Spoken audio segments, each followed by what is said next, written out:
Hello everybody and welcome to Parks Bros. It's Drew here and we're back finally at Six Flags Magic Mountain in DC Universe to check out the construction on the brand new roller coaster. Let's go check it out.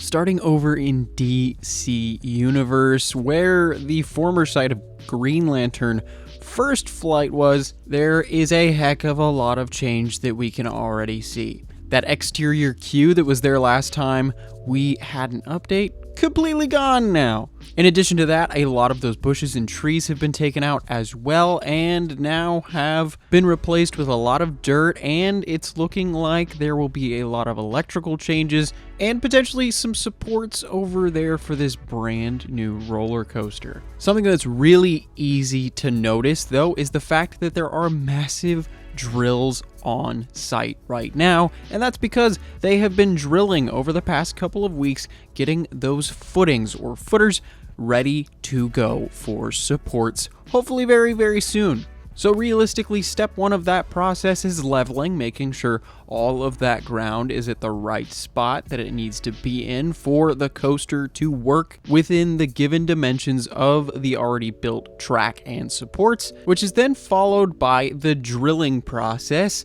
where of course you drill out giant holes in the ground before step 3, putting in giant tubes of rebar that are sometimes over 50 feet long into the ground itself, which then heads into step 4, which means you're gonna fill in that hole with a heck of a lot of concrete before that final step of going vertical with putting the supports right on top. But I will say, from everything we could see on the construction site this past visit, that we are somewhere in between the steps of putting that rebar in the ground as well as filling those spots with concrete. Which, that's right, that means verticality is not too far away, and I can't wait to see these beautiful red supports finally go upward.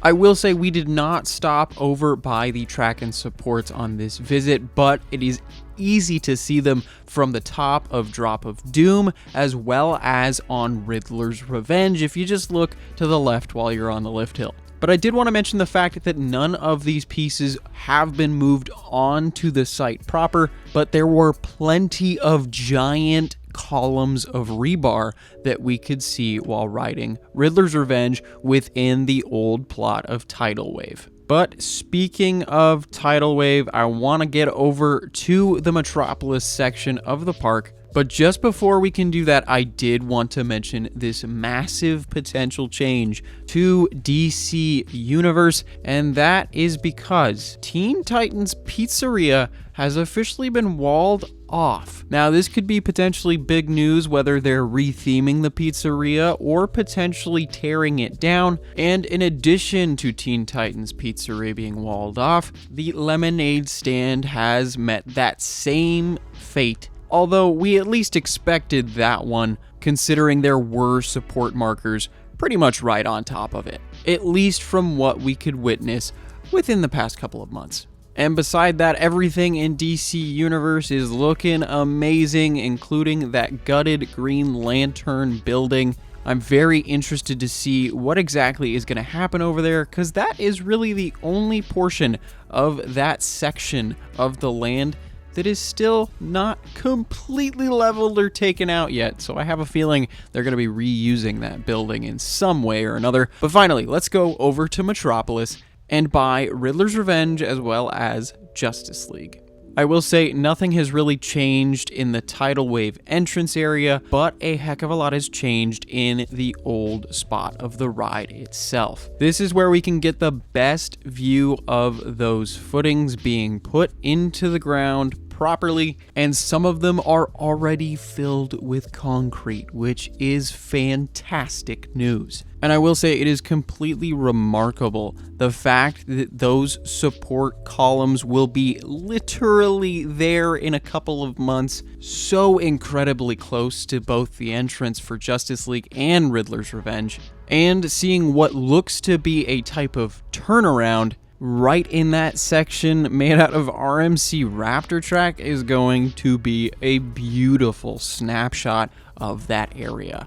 But speaking of Metropolis, as well as plenty of footings being put in right now, there were some pretty crazy looking height elevations from the DC Universe over to Metropolis from what we could see from the top of Riddler's Revenge while we were taking a fun ride on it. But a lot of these footings were actually dug downward in such a way that it seems like there will be plenty of retaining walls for certain support structures, so I'm very interested to see how that will all change in the near future. And the last detail I wanted to bring up was the fact that we did see some tripods for both sightline and potentially leveling equipment, making sure everything is good to go and gonna look amazing, and I cannot wait to see how this beautiful ride will stack up in the area, because I sure as heck can't wait to see a big yellow and red RMC Raptor coaster taking over that section of the park. But I am very curious, what do you guys think the theme's gonna be?